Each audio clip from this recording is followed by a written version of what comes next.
Hey guys, Jen here. Hope everybody is doing well. I'm excited to have a fresh start on the channels.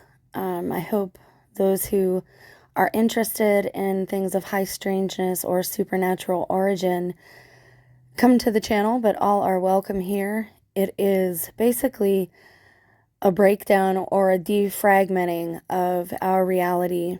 Sometimes movies, sometimes songs, sometimes fairy tales, sometimes biblical or the books of the dead, the book of Thoth. We're going to look a little bit into all these things, but right now, real quick, I want to get back to the canine aspect. There's a reason for this. What's coming up next is going to be, if you are unaware of what it means, is the beast of Gévaudan, and there's a very personal reason that I'm going to get into that. But before we do, let's touch base on where the term dog comes from. Scripture says that no dogs shall enter heaven, but it's also used in the Old Testament as well. And I'm going to show you an example of that in a moment. I wanted to do a search on it because many people ask, where will our dogs go? And are there animals in the afterlife? And how does that work? Well, in the Egyptian Book of the Dead, it is said that Anubis is there, and he is a dog-headed god. So that is one aspect. Another aspect, for some reason, we even have saints like Saint Christopher being depicted with a dog head. Now, is that real? Has that been around for a long time?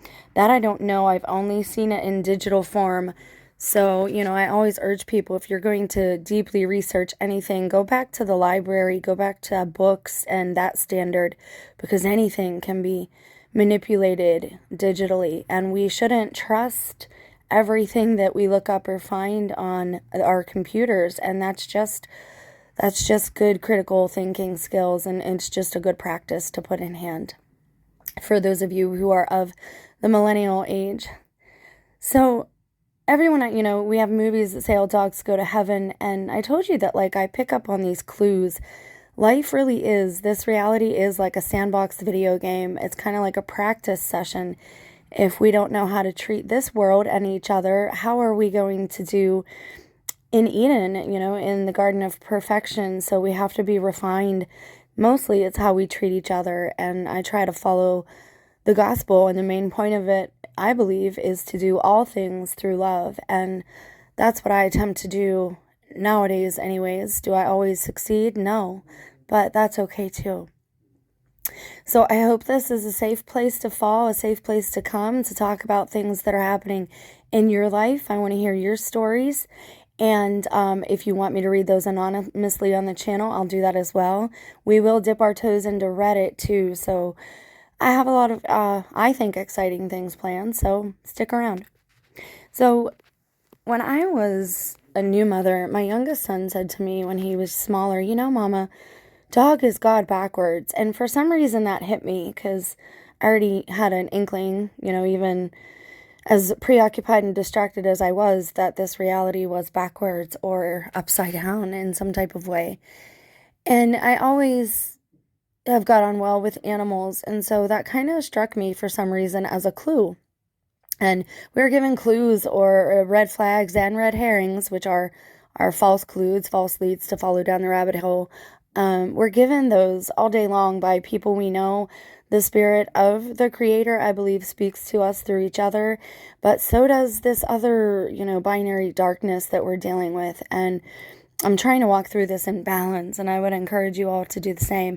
Now, back to dogs. So this is weird, and I wanted you guys to see this because we had talked about dogs and werewolves, and we're going to talk more about Wolfman and where that originated after this. But we have to get into the etymology of a thing. Before we look into it, we have to understand how it's defined.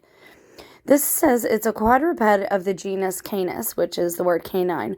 Old English dogga, a late rare word used in at least one Middle English source in reference specifically to a powerful breed of canine. Other early Middle English uses tend to be depreciatory, which is derogatory and negative, or abusive. So it's not a good thing to call somebody. Its origin remains one of the great mysteries of English etymology. So that's weird, right? Nobody knows exactly where it came from. It was around in Middle English, and it comes from Canis, Old English "doka." It was a late rare word. So if this is true, why is it in our Bibles, which are supposedly 2,000 years old? And again, we've gotten all this information from the same source, from the same system of information, of data. So this tree of knowledge of good and evil, it wasn't just the tree of knowledge. Knowledge in and of itself isn't bad. It's how you use it, right? Have wisdom in how you apply it. So that's strange, especially when the Bible is supposed to be 2,000 years old. It says the word forced out Old English hound, the general Germanic and Indo-European word from the root pi root quan, by the 16th century and subsequently was picked up in many continental languages. French in the 16th century, Danish, German. Now, French, it says doge there, D-O-G-U-E. And I'll say this, chien, my grandma's dog was named Chien Dog because we were French. And chien means dog. So we're talking, or chien probably means canine. So again, we're talking about two different words here. Dog is not necessarily of a canine, but it does mean beast, right? It does mean an animal. So it says the common Spanish word for dog, perro, it also is a mystery of unknown origin.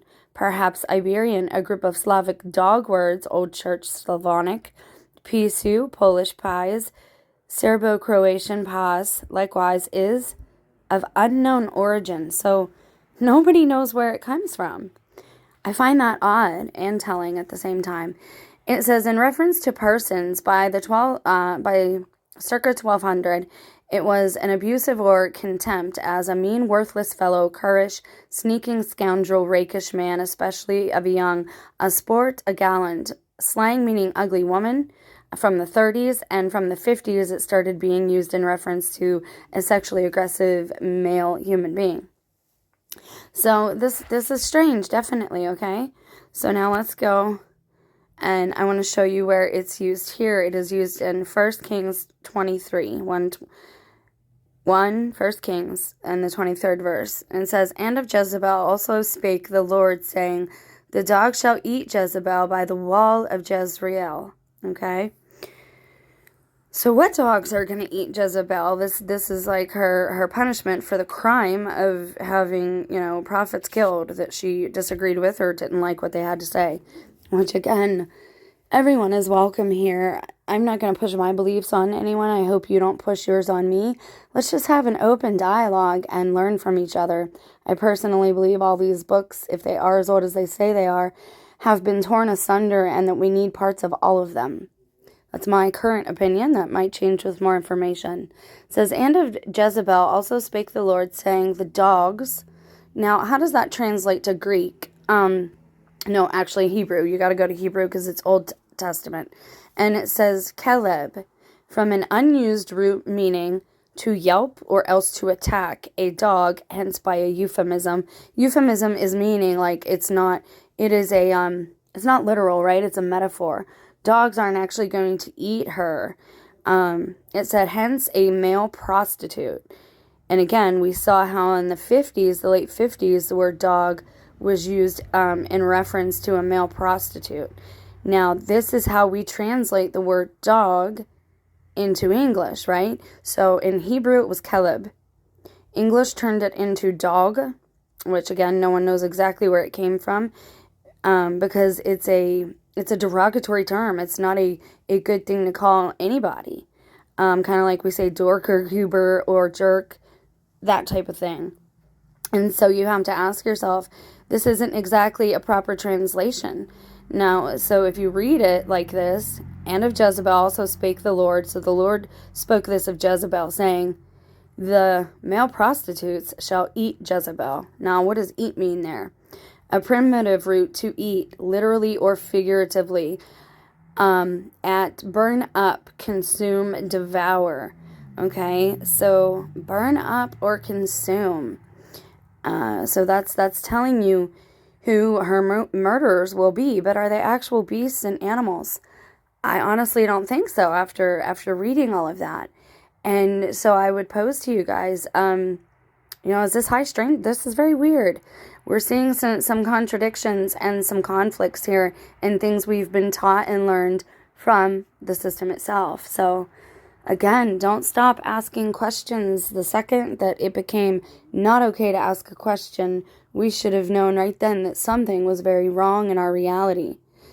We need to talk more about consent too. I want you guys to be empowered to understand that you are sovereign here. Nobody can do anything to you unless you allow it. And now this is coming from someone who's been very physically and emotionally and mentally abused in my time, because I thought it had to be, because I didn't understand. I wasn't taught, especially as a woman, to say no. And you need to understand that that's okay. All right, this one's long enough. I'm going to let you go. Watch out for the Beast of Gévaudan. We're going to cover that next for a very personal reason, and I'm excited to share all that with you. You guys have a blessed day, and watch for notifications, turn the bell on and all that, because YouTube likely won't send them out. Love you so much. Bye.